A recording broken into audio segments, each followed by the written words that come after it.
All right, here we go. We're live with FAWKES News, Fox News.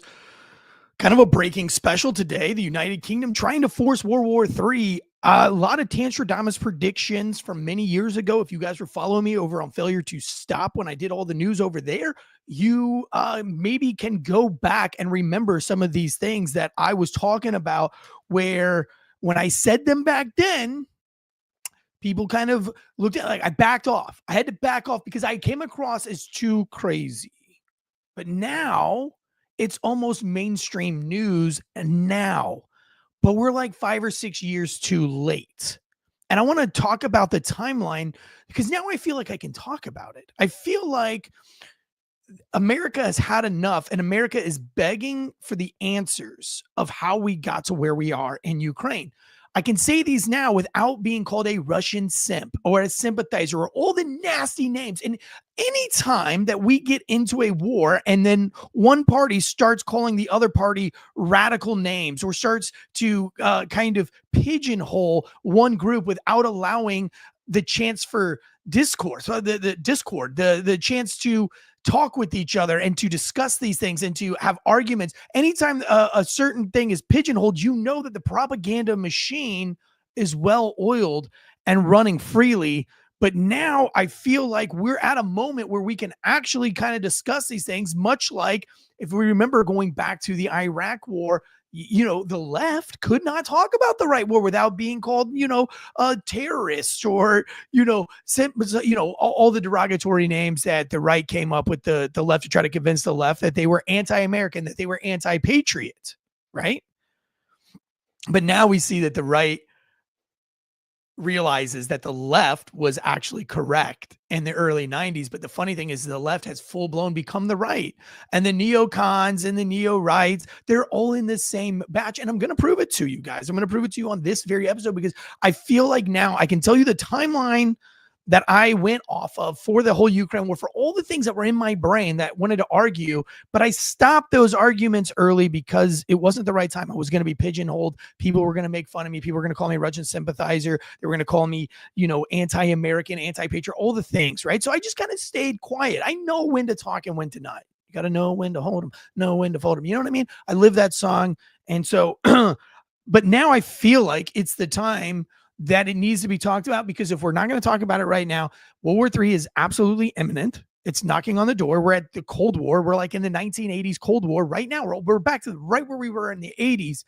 And I think if you'll just hear me out, if you'll just hear this perspective, then both sides can maybe, if you listen to the perspective without pigeonholing anybody, without calling anybody names, then maybe we can have the discussion, and the discussion can continue on.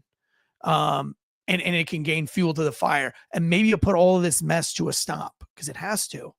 This is very serious stuff that we're dealing with today. Today's show is brought to you by ghostbed.com/Wolfpack. Sleep so good it's scary. Thank God I had a ghost bed last night, because all these thoughts were running through my head. And it was very, traditionally it would be very hard to fall asleep when you're trying to plan a show like you are today, when you're amping up to talk about you. Because when you talk about a show like we're going to talk about today, you're going to lose some friends. There are people that aren't going to listen to my perspective. They're just going to automatically say, Eric's a Russian simp. I can already see the comments coming. It was like when I took my Uvalde stance. Today's like another one of those days for me. But, the minute I lay down on the ghost bed and I put my head in the ghost bed pillow, all of those things just kind of go away. And I always say the best thing for mental health and mental wellness is a good night's sleep. If you're not getting a good night's sleep, if you're investing in all these other things, but you're not getting a good night's sleep, it's time to stop. Because sleep and food are the most important things. Those are the two most important things for mental health and mental wellness. If you can't fix it with a good diet and good sleep, then maybe we branch out to meds. But we should always be starting with changing our diet if something's not going right, or we're not feeling the way we should, and if we're not getting enough sleep. Those are the two things that can cure most things. Everything else, we go to the doctor after that. Invest in your health. Invest in a ghost bed. I promise you, it will change your life. It is the best bed on the market. It's American-made bed tech. I've been down to the manufacturing facility. I've seen the time and the passion and the effort that goes into each one of these beds. This isn't just some kind of mass bed conglomerate. These are real deal health changing beds. These people are obsessed with good night's sleep, and I love it. I love their passion. Head over to ghostbed.com right now. Use the promo code Wolfpack. They are changing their marketing coming up in May. I actually got permission to tell you guys this early. If you want that big special deal that we've always been giving here, that 40 to 50% off using the code Wolfpack throughout the site, there's various deals between 40 and 50%. Got to go use it now, because I think April or May, it's going away and there's a whole new marketing campaign going out. So get on board now. It is special to us. Use the promo code Wolfpack. Sleep so good, it's scary. All right, let's jump into this whole thing right now. So let's start here. What if I told you that in 1990, our views towards the Muslims are what your views, the left's views towards Muslims in the early 2000s, the late 90s, is so vastly different than their views, than the left's views is on Russia. The views that the left has on Russia are the same views that the right had on Iraq. It's like the left has become the right. Here's what I mean, is that the right hated Arabic nations, right? And the left was furious about this. They called you Islamophobes and racists, and that you were anti-Muslim. And then there was this big giant Muslim campaigns because the left are bleeding hearts, and that's fine. We need that. That's why we need both. You know, we need the bleeding hearts and we need the warriors, right? To successfully run a nation, you have to have both. That's what makes this country so great. That's what makes our democratic republic so great, is that we can have these arguments. But if you'll remember, the right hated the Muslim Arabic world, and we wanted to go to war so bad, and we wanted to kill Muslims so bad. We wouldn't say that directly because that sounds bad, but you know, all the GWAT veterans, that's what we were geared up to do. We used lots of racial slurs towards the Muslims. It was awful. We really didn't like the Muslims. And the bleeding heart liberals, they were the ones that combated against that. Remember Julian Assange trying to show that we were committing war crimes over there unintentionally, but without caring? Like, we just didn't care if civilians died because fuck it. It's Iraq. Fuck it. It's Afghanistan. Fuck it. Remember? And the right was, and then the right hated Julian Assange, and of course, you know, because they were exposing what the military was doing in Iraq, which, by the way, we all know now was a bogus war anyway, that we shouldn't have been there. But if you remember, the left back then was the only defense that the Muslim and Arabic world had. Thank God. But now look at the left's views on Russia. They look at Russians as the right looked at Arabics back then. They don't know that they're wrong, but they have this inner hate for Russians. And they won't say, well, we don't hate all Russians, just like the right would say, well, we don't hate all Muslims. But the truth of it is that in your head, that war mindset, that warmonger mindset, is you have to gear yourself up to dislike the other party. It makes it easy for you to justify the killing of that nation. And they have pigeonholed all Russians, whether they want to admit it or not. They hate Russia. They violently hate Russia. They hate it so much that they will put a Ukrainian sticker on their car, even though they can't point out Ukraine on the map. They don't even know who borders Ukraine. They don't even know why Donbas is so important to Russia, and why Crimea and all those things are so important to Russia. And it's direct relation into the Black Sea. All they see is Russian warmongers, Putin, bad, nasty, but they cannot articulate to you why Russia is really bad. Why is Russia really bad? Why are they so bad that you treat them like the Muslims and the terrorist organizations? What has Putin done? Give me 5 bullet points on what makes Putin worse than terrorists. Somebody from the left, tell me, why is Putin worse than terrorists? You backed up the terrorists. You defended terrorist nations. You defended Iraq. You defended Afghanistan. You defend all of that culture, but you won't defend the Russian culture at all. Why? Because you have become the neocon, the neo-right. You have become the rhinos. You are what the right was back in the 90s. You are. And you have to see that now. That is why the Trump party is a different party. That is why the rhino right and the neocons can't stand Trump, because he is a different bird, or at least he appears to be a different bird. If you don't believe me, just give me a second. I'm not trying to fight against anybody here. I'm trying to unite some kind of sense of common sense. If you're not familiar with Jeffrey Sachs, I've been familiar with Jeffrey Sachs since the beginning. When I started researching deeply into why was Russia, my first post when Trump left office, my first post, and if you guys remember going back, I always push back against Mike the Cop's love for Trump. I always push back. I always say, I'm not a Trump fan. Listen, I'm not going to put a Trump sticker on my car. I'm not that guy. He's in the office. He's what it is. That's how I started. And then this is how I got to where I'm at now. So when Trump left office, the one thing that stood out to me the most was that we had no new wars. And that the wars we had, they were being negotiated out of. And I didn't see that the left ever had a plan of negotiating our way out of anything. If anything, I felt like we were always escalating some kind of global conflict. And so my first Facebook post on January 6th, right after Biden took office, I said, big government's back, baby. Bring back big war. I said that jokingly and sarcastically. Big government is back. It's time to bring back big war. Let's give the troops something to fight for again. All those poor Marines that are tied to the leash, give them something to do, right? That was the joke that I was writing. And it was shortly after that the Afghanistan pullout began to happen so disastrously. And the way that the Afghanistan happened, where it came in just such a sudden burst of it was almost like a panic. Like, we have to get out of Afghanistan, and we have to get out right now. And I knew, and I posted on Facebook, again, to answer your Thomas, I said, we are going into another big war. They are pulling this out. Here comes the big war that I was telling you about. And it wasn't but like 5 or 6 days after the Afghanistan pullout that we have the whole Russian conflict begin.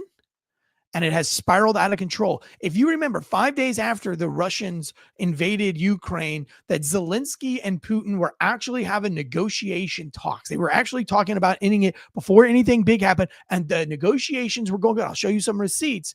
And then Britain and America got in the way. The big man, they got in the way. And they were like, not today.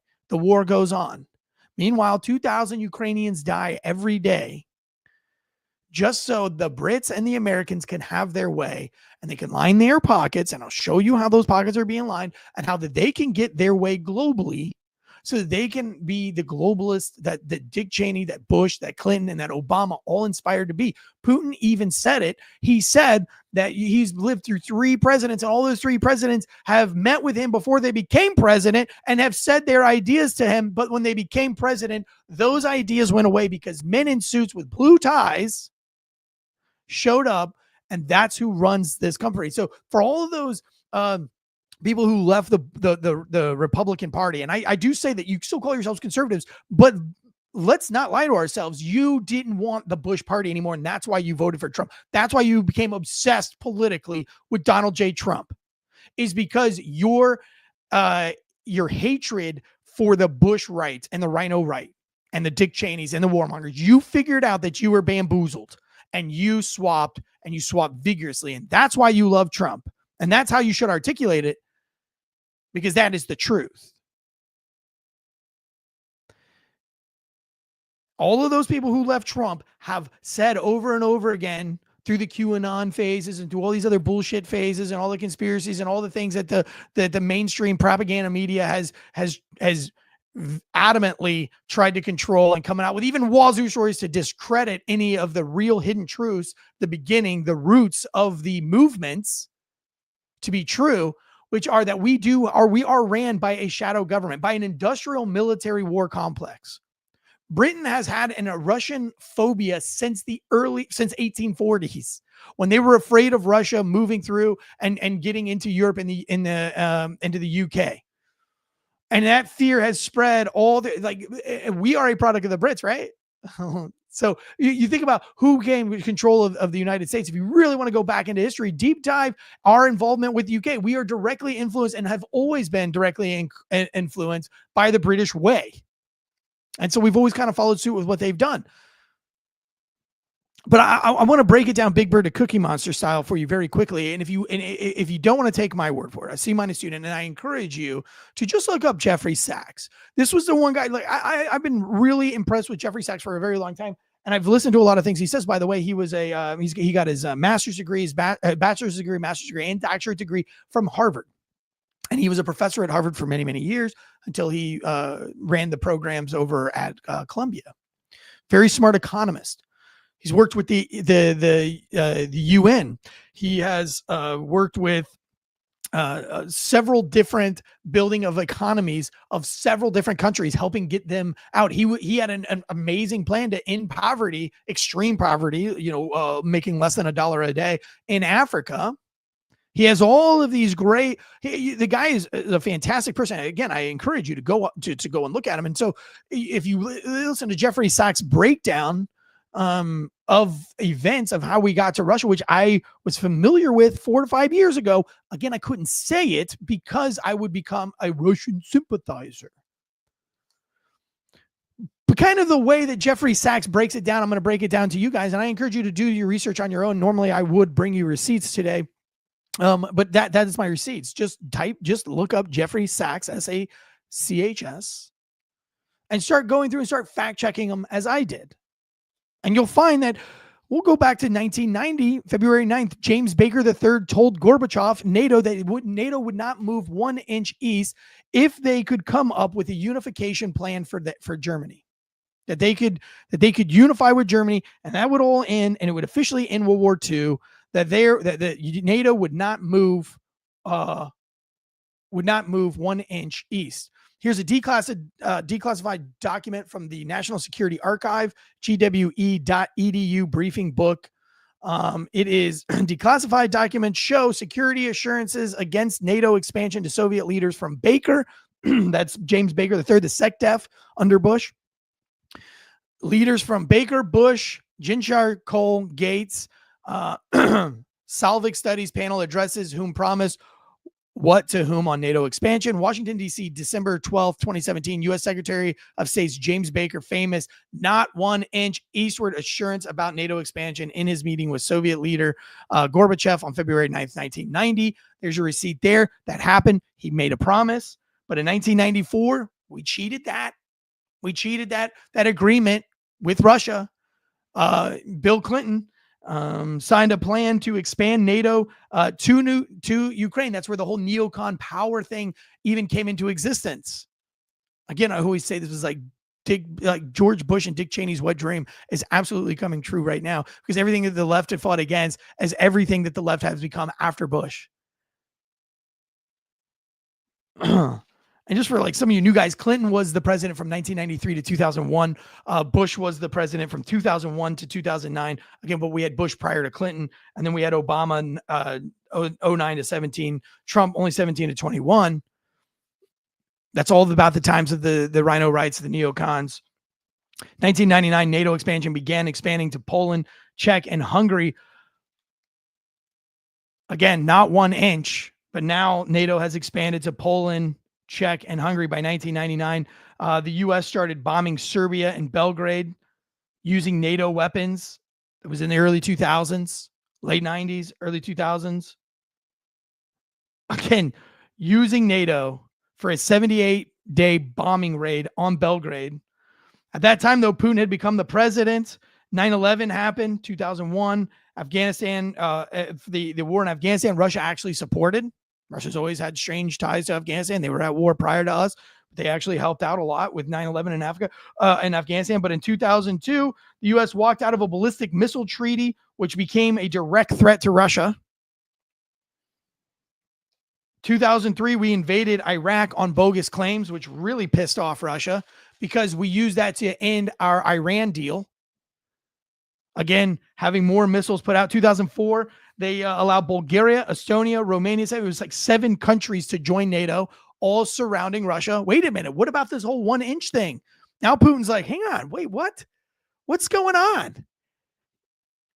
2009, Yankovic became the president in Ukraine. We had hopes that that he was going to help with the expansion of Ukraine, but instead he went with running on neutrality for Ukraine. He wanted to remain neutral because Ukraine was split between ethnic groups, Russians and Ukrainians. And so he didn't really, the public poll of Ukraine at the time, public polls did not want the UN. And so Yankovic was like, I'm not going to do the whole UN thing. And so then we started to have a coup to overthrow Yankovic, to get him out of here, because America's goal at the whole time was to, and the EU, or I'm sorry, and the UK and the UN has always been to move closer to Russia and to surround Russia and cut them off.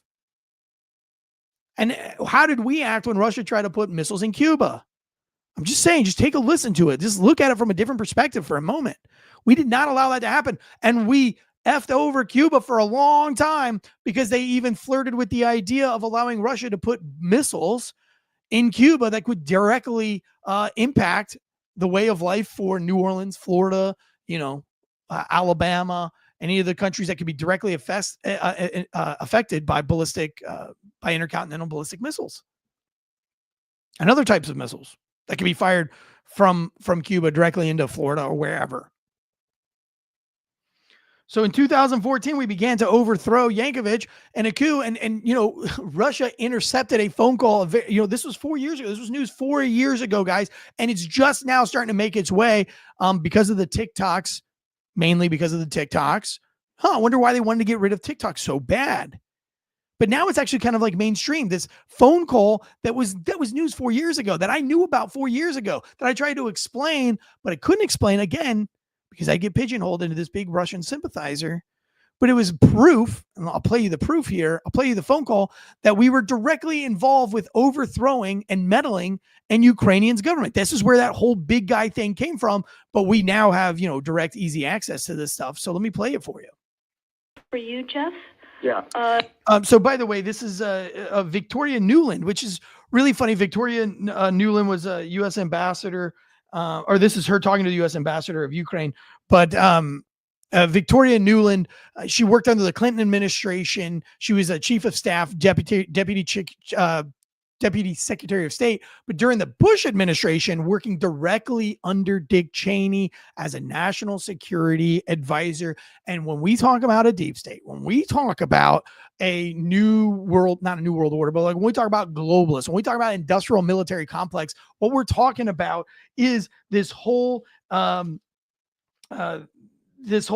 security state apparatus, which was what the Bush administration, the Clinton administration, and the Obama administration, and the Biden administration was obsessed with glorifying. They wanted to do everything that this security state, this national security, the security state apparatus, which, some of us call it the deep state, some of us call it the industrial military complex, whatever you want to call it. They're obsessed with continuing on with what they want to do. Meddling in other governments, creating global wars, creating global conflict to keep the economies going, to keep the rich, whatever it is, the globalist mindset. So she worked in the national security advisors for Dick Cheney. She went on through the Obama administration, working for the she was the special envoy for conventional armed forces in Europe, and then became the State Department spokesman. So again, very deeply rooted into this military industrial complex. In 2013, Nuland was nominated to act as the Assistant Secretary of State for European and Eurasian Affairs. Ukraine. During the Maidan uprising in Ukraine, Nuland made appearances supporting the Maidan protesters. In December 2013, she said in a speech to the U.S. Ukraine Foundation that the U.S. had invested over $5 billion on democratic skills and institutions, civic participation, and good governance in Ukraine since 1991. She stated that there were preconditions for Ukraine to achieve its European aspirations. The Russian government seized on this statement, claiming it was evidence the U.S. was orchestrating a color revolution. And then that is why Russia was all in on trying to expose what was exactly going on in Ukraine, which they exposed that we put biological weapon testing plants and facilities and missile silos all throughout Ukraine, again, not making them very happy. And they intercepted this phone call, which understandably, if you were the ruler of Russia, big bad Russia, Russia's worse than terrorists, worse than anything that any of the Iraqis, all of Russians, they're just bad, bad, bad people. Again, give me five bullet points. Why? Still waiting. This, if I was that guy and I heard this conversation, I would be like, all right, enough's enough. Let me play this phone conversation. This is Assistant Secretary of State Victoria Nuland and Ambassador Jeffrey Pyatt speaking about the U.S. strategy for a political transition in Ukraine, which includes a crude swipe at the European Union. This is from the Tribune. Again, I have to read that because 90% of our listenership comes from audio. Although I really appreciate our chats growing here. We got Nightkin, Tyler S., Folk Around and Find Out, Corn Pop. And the list goes on. Thank you guys so much. Loren, appreciate you guys for being here. Let me play this clip for you. Can't remember if I told you this or if I only told Washington this, that when I talked to Jeff Feltman this morning, he had a new name for the UN guy, Robert Seri. Did I write you that this morning? Yeah, okay. I saw that. He's now gotten both Seri and Ban Ki-moon to agree that Seri could come in Monday or Tuesday. Okay. So that would be great, I think, to help glue this thing and have the UN help glue it and, fuck the EU. No, exactly. And I think we've got to do something to make it stick together, because you can be pretty sure that if it does start to gain altitude, the Russians will be working behind the scenes to try to torpedo it. And again, the fact that this is out there right now, I'm still trying to figure out in my mind why Yanukovych did that. But in the meantime, there's a Party of Regions faction meeting going on right now, and I'm sure there's a lively argument going on in that group at this point. But anyway, we could land jelly side up on this one if we move fast. So let me work on Klitschko, and if you can just keep, I think we want to try to get somebody with an international personality to come out here and help to midwife this thing. And then the other issue is some kind of outreach to Yanukovych, but we probably regroup on that tomorrow as we see how things start to fall into place. This is all in order to oust Yanukovych.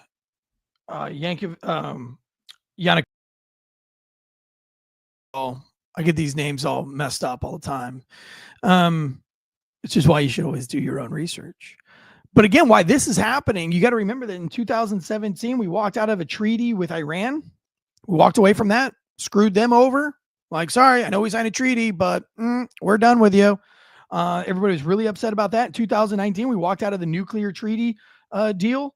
2021, Putin drafted Russia secretary agreement that they had drafted a security agreement of no NATO enlargement. And that was the big deal that he and Zelensky 5 days into the war that they made.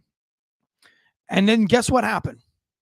US and Britain talked Zelensky out of signing that agreement of the no NATO enlargement. So meanwhile, 600,000 Ukrainians die because we want NATO backed up all the way to Ukraine so we can fully surround Russia. Russia can't lose. You know what? That is why on the Russian match, the Donbas province on the northeastern side of Ukraine is so important, because it's direct access to the Black Sea, and that's where they ship all of their gas and oil. They cannot afford to lose that. Where are they going to build like massive ports on their own when they already have that port established? And now that the UN's going to take over and they lose that too. I mean, no president, no ruler of any country is just going to allow all the other countries to bully him out of all the things that make them who they are. And again, the Brits have always been trying to start shit with Russia since the 1840s. That's why there's been such Russian phobias, and it's all spawned from Britain's problem with Russia. But we had the same agreements with the Europe at British as that the Russians did. Remember the Monroe Doctrine, that we keep the Western, we keep Brits and UKs from surrounding us, and Russia can't have the same deals.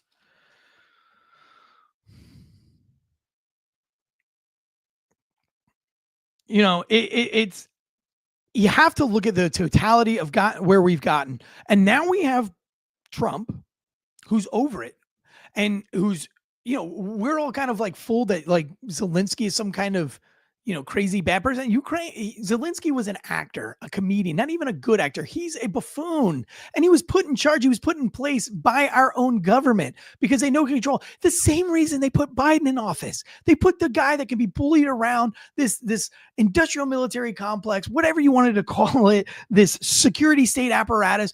Is they want to put these powers in place. The way we meddle in other countries, and that we put presidents, and we want to put the guy that we can meddle with, the one that we can bully around the most, because it's the industrial military complex that can control things. And that's what Zelensky is. And so he's just trying to play in. It's like the UK and the Brits are like, hey, you're going to play ball with us or else we'll do the same thing that we did to the guy, his predecessor, Yankovic, whatever his name was. I don't know how to say it. What is it? I always screw up his name. Yanukovych. Sorry.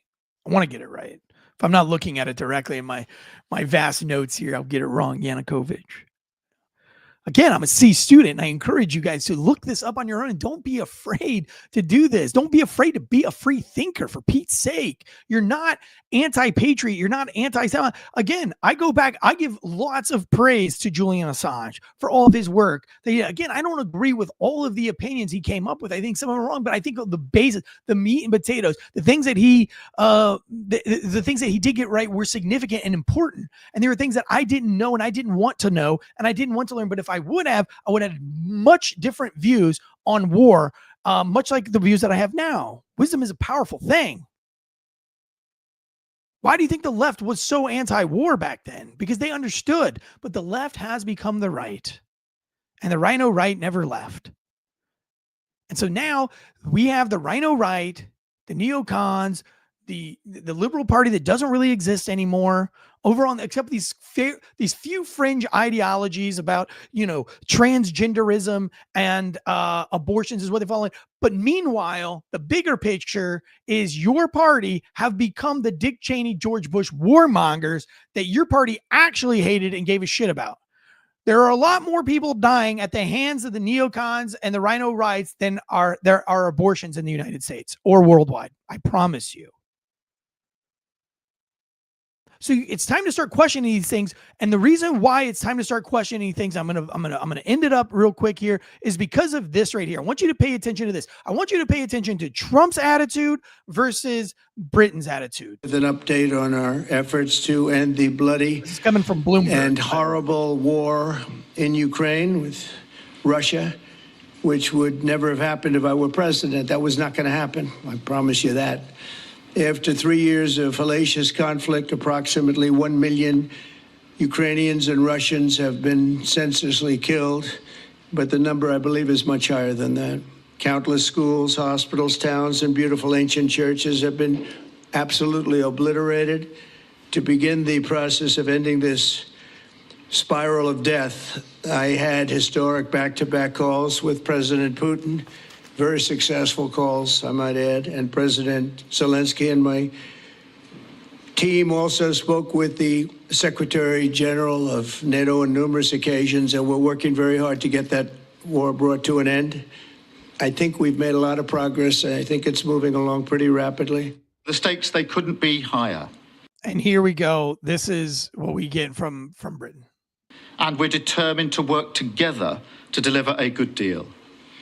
We've discussed a plan today to reach a peace that is tough and fair, that Ukraine will help shape, that's backed by strength to stop Putin coming back for more. I'm working closely with other European leaders on this, and I'm clear that the UK is ready to put boots on the ground and planes in the air to support a deal, working together with our allies, because that is the only way that peace will last. Mr. President, in this new era, you're also right that Europe must step up. And let me tell you now, I see the growing threats we face, and so the UK is all in. This year we'll be giving more military aid to Ukraine than ever, and just this week, I've set out how we're shouldering more of the security burden. We're already one of the biggest spenders in NATO, and now we're going much further. Because you absolutely hate and despise Russia, and you always have since the 1840s, all the way through the 1940s to World War II. You know, it's this never-ending game that the military-industrial complex has, and we're all getting involved into it, but nobody wants to come to the table and actually talk about it. Now, listen, I'm not the smartest guy on the planet.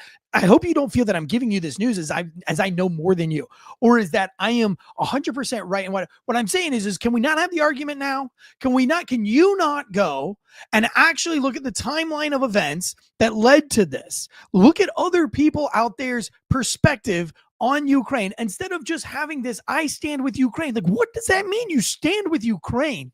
You stand with 2,000 people of Ukrainians dying every single day while Britain and American social elites and warmongers and industrial military complex get their way of moving NATO in that only benefits the UK and America's goals globally, that the globalists are getting what they want. Meanwhile, the Ukrainians, it's like the perfect proxy war.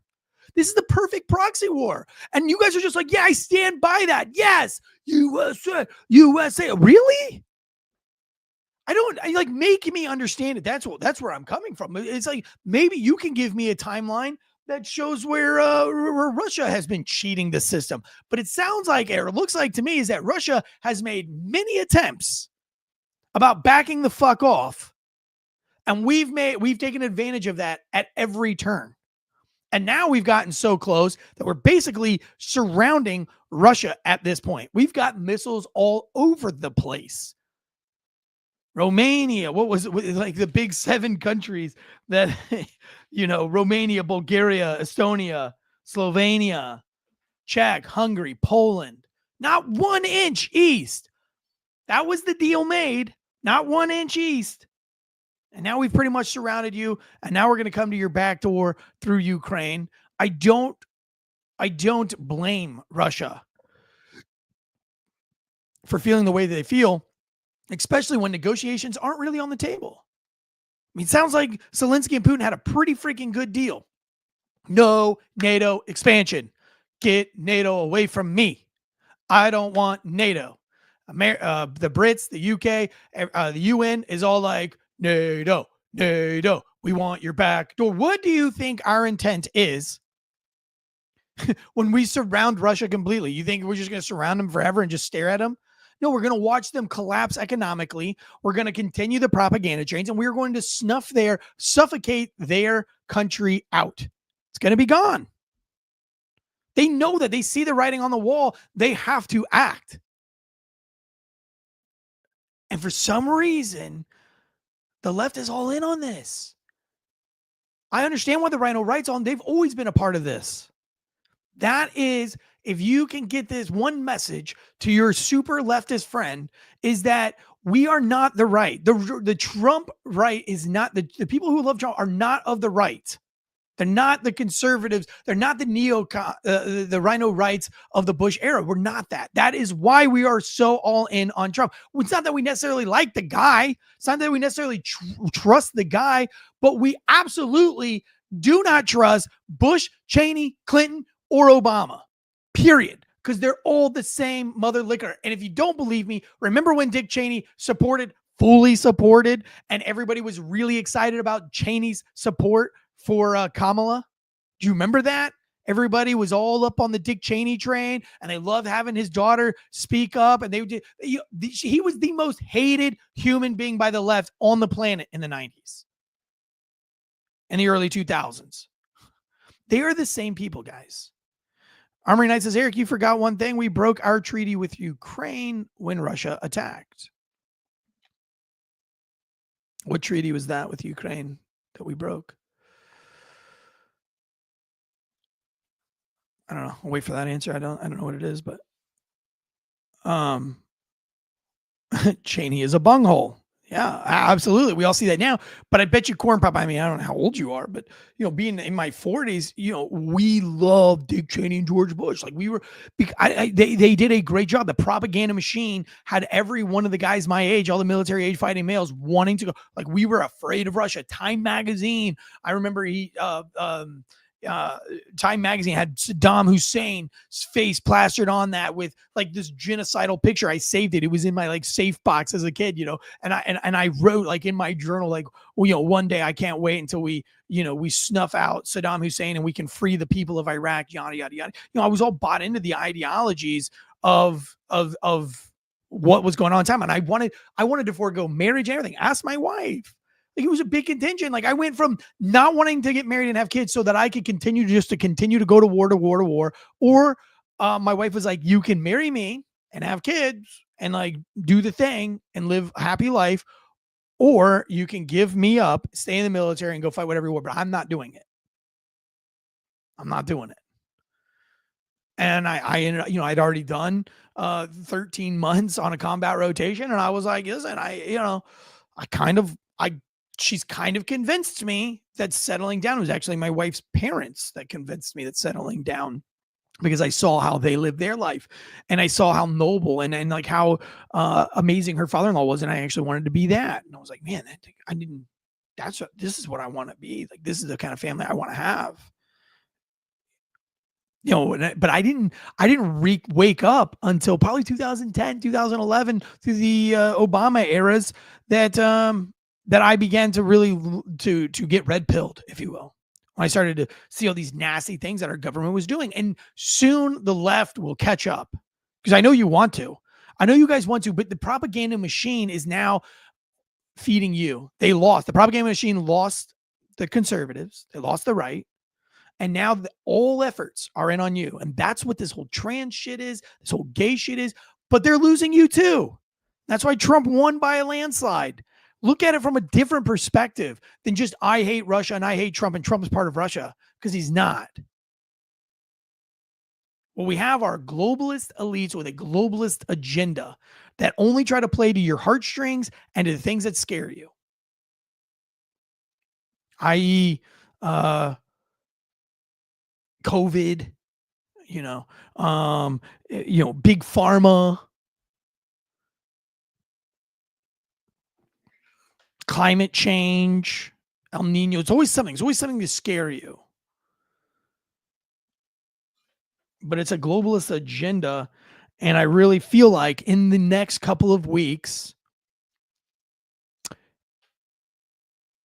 a coup will be launched against Donald Trump. Tanstradamus prediction, mark it down. This is the coup against Trump right here. This is where they stand. They are going to create an all-out war. The Brits are going to create an all-out war with Russia. America is going to unite against Trump to side with Britain, and Britain will get their way, and we will fall back to the British lifestyle. That's how this is all going to end. Unless the American people completely back up Trump on this and we win again, but we still have this global war that we don't really have a choice in. That's where we're at. That's the precipice that we stand on right now, is this very, very weird,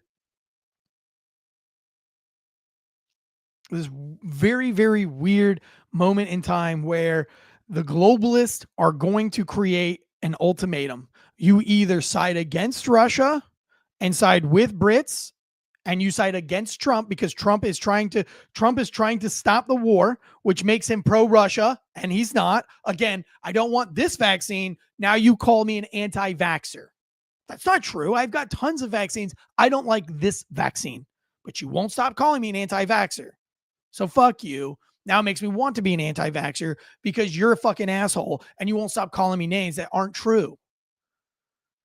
Again, I'm not pro-Russia, been anti-Russia since Rocky IV. But I'm also not pro let's get into war with Russia either. But you're going to call me a Russian sympathizer and you're going to call me all the names which aren't true. So fuck you. And that's how they're going to do this, guys.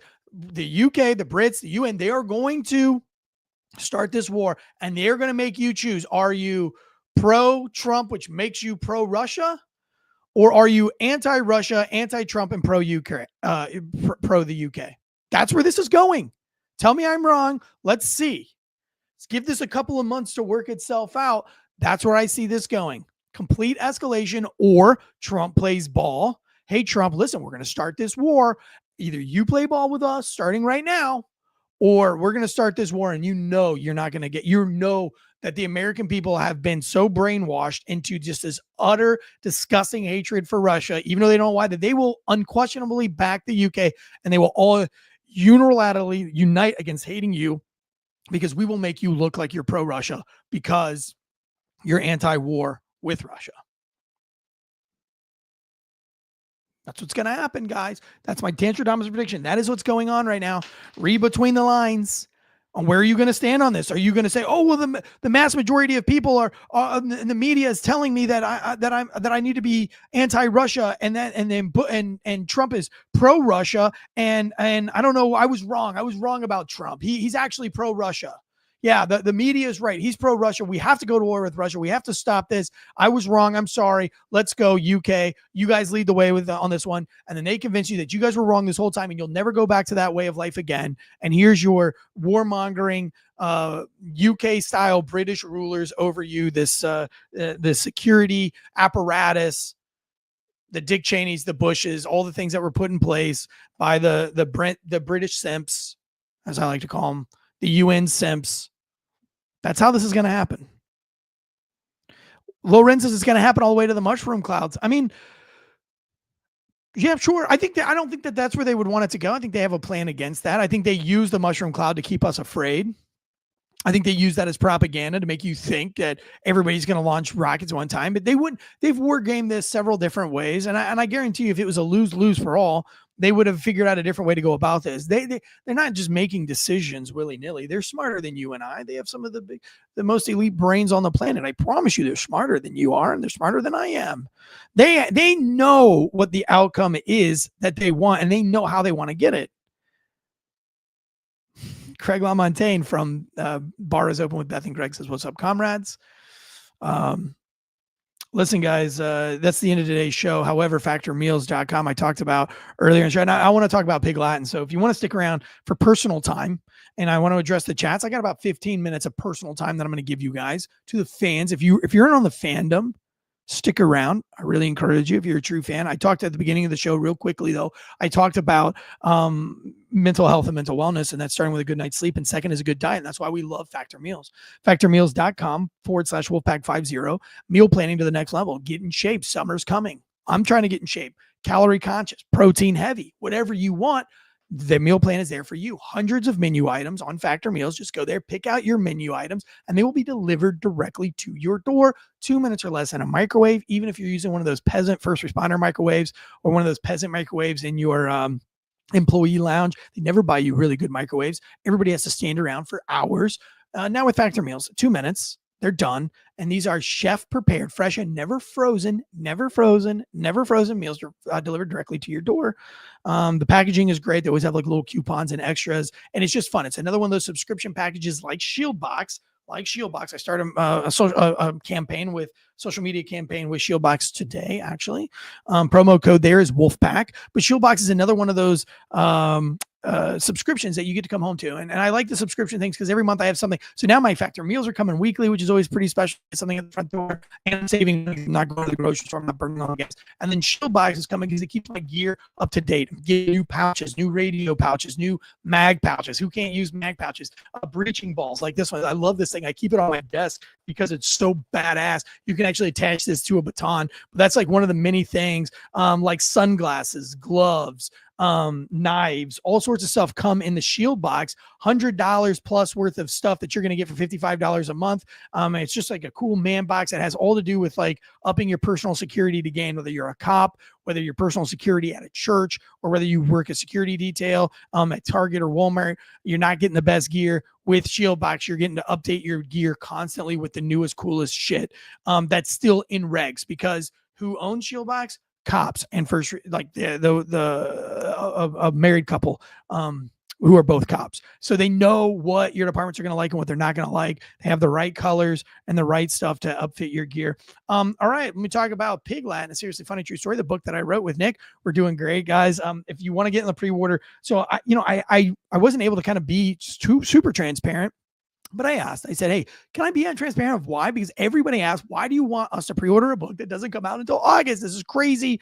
The reason being is because if I can I have a marketing a campaign that starts, I believe, in May or June with Simon Schuster, with my publishing company. But I also am up for a marketing bonus if I make enough sales. And I really, really want that marketing bonus. And that's all going to come from pre-sales. So if you're going to buy this book, which is the funniest, craziest police story ever written, it's gnarly. It's hilarious. It's one story. It's accumulations of stories, but it's told in one story. So a lot of people are like, oh, what is it? Just a bunch of stories? No, it's like one hilariously funny story of my career from start to finish. By the way, I was Officer of the Year, fired the same year. So it leads all into that. And it's told in a very comedic, very funny way with all of my stories along the way. And it's Piglet and a seriously funny true story. It's out for pre-order now. It's also available on audio now. But if you pre-order now, I will send you a signed bookmarker by me. It's a special bookmarker. I will sign this and I will mail it to you early. So that way you get something in the mail before August. And there's a couple of different ones and you can collect them. And if you want to collect more, what I'm going to do is, like, if you buy the book, you get Eric Tansey, right? And then if you get a friend to buy the book and you DM me or email me that you personally got a friend, then you will get Red, my partner. She's in the book a lot. If you get somebody to follow me on Instagram and I can get them to buy the book, you can get another bookmarker, which you can get Bruno. And then if you sell another book, a third book, or a second book, because the third one is just you get a follower. Then I will send you I'm sorry, I did that out of order. If you buy, let me go back.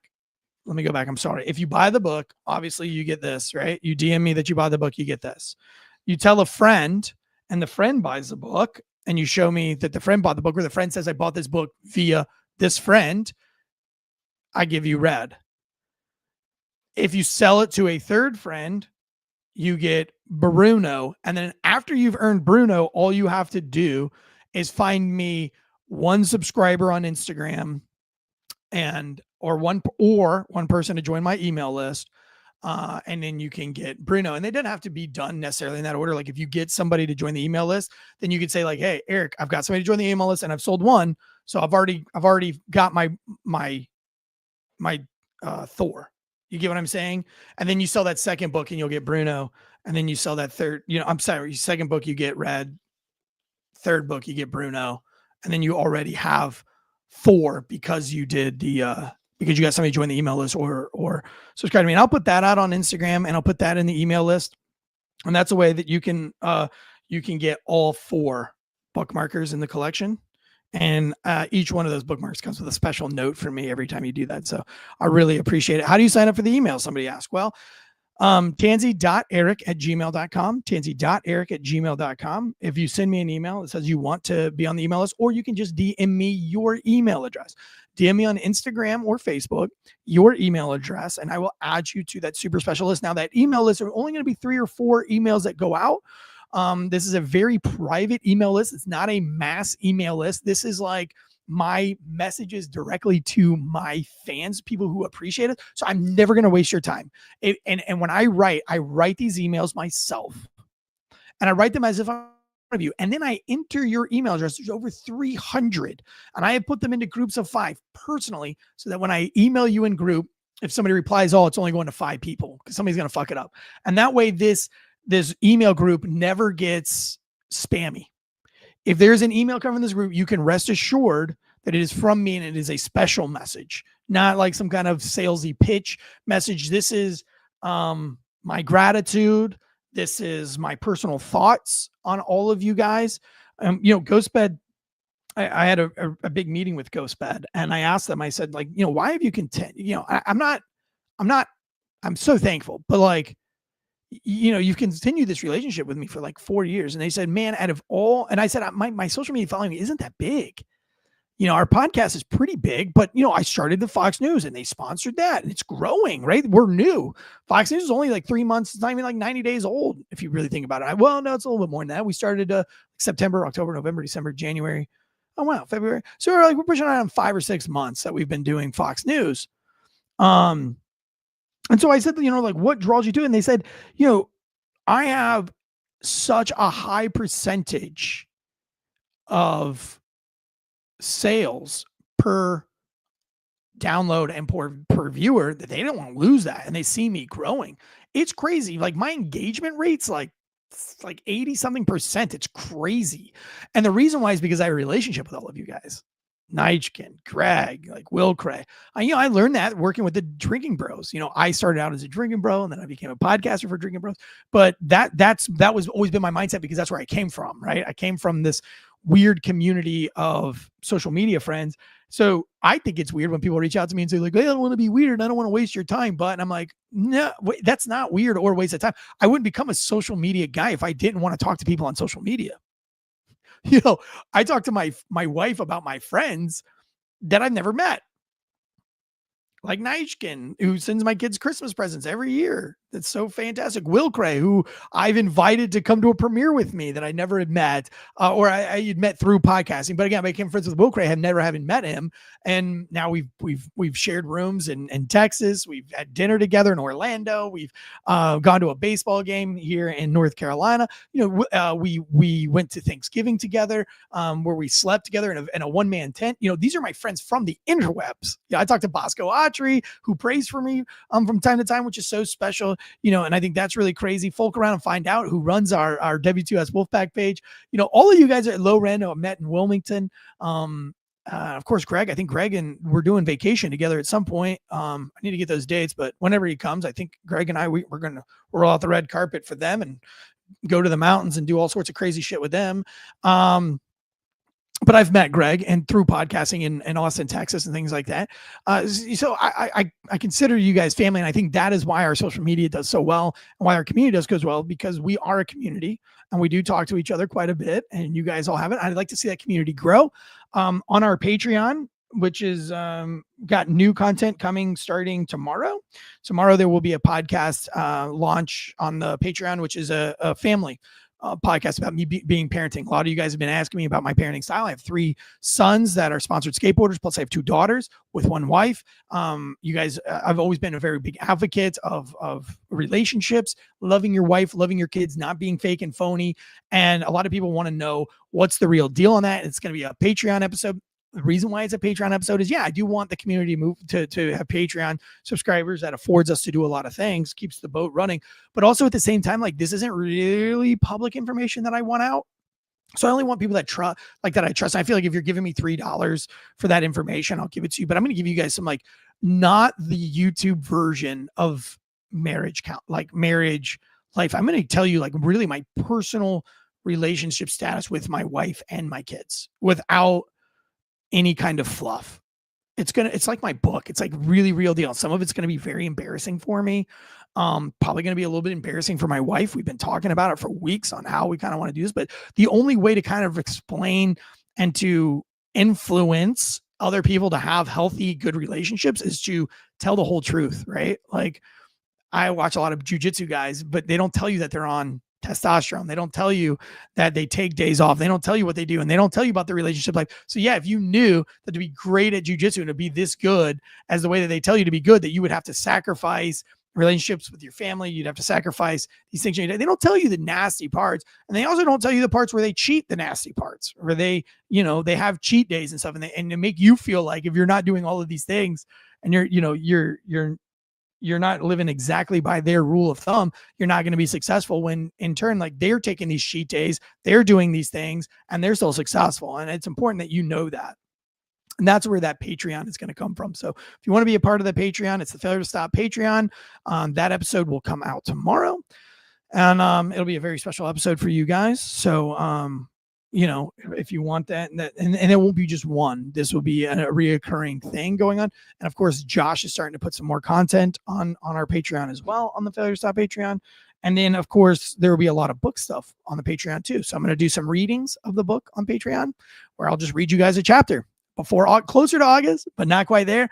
Just going to read some snippets of some stories that get you kind of fired up about the book, and not, I'm going to do it in a way that makes you go oh God, I'm gonna have to wait for the book to figure this out. I'm not gonna give you, it's almost like a trailer for you guys, but I think it's just gonna be fun, right? On Patreon.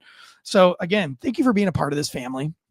Thank you for all those who paid to be YouTube subscribers when it really didn't garner you anything except funding our lifestyle of being able to podcast and bring you the news. Thank you for that. Every single super chat that you guys have ever sent, I'm not big on asking for those, but a lot of you guys just give those super chats out of the account, unless we have a charity that we're doing, which Memorial Day, you guys did what was it? Remember, it was like $3,000 or $2,700 that you guys did for Memorial Day weekend in 3 weeks. That was so killer. That we were able to give to We Defy Foundation in conjunction with Gracie Raleigh. That was super special project. So again, from the bottom of my heart, thank you guys for being on us with Fox, with Failure to Stop. We are growing. We are having fun. Support us by supporting our sponsors. Folk Around finds out, says, I'm 5 foot. I've never been the big spoon. You know what? Come to one of the meetups, Folk Around, and find out. And we will do like a prom photo cuddle. So it'll look like, but I'll hunch down and you can be over top of me.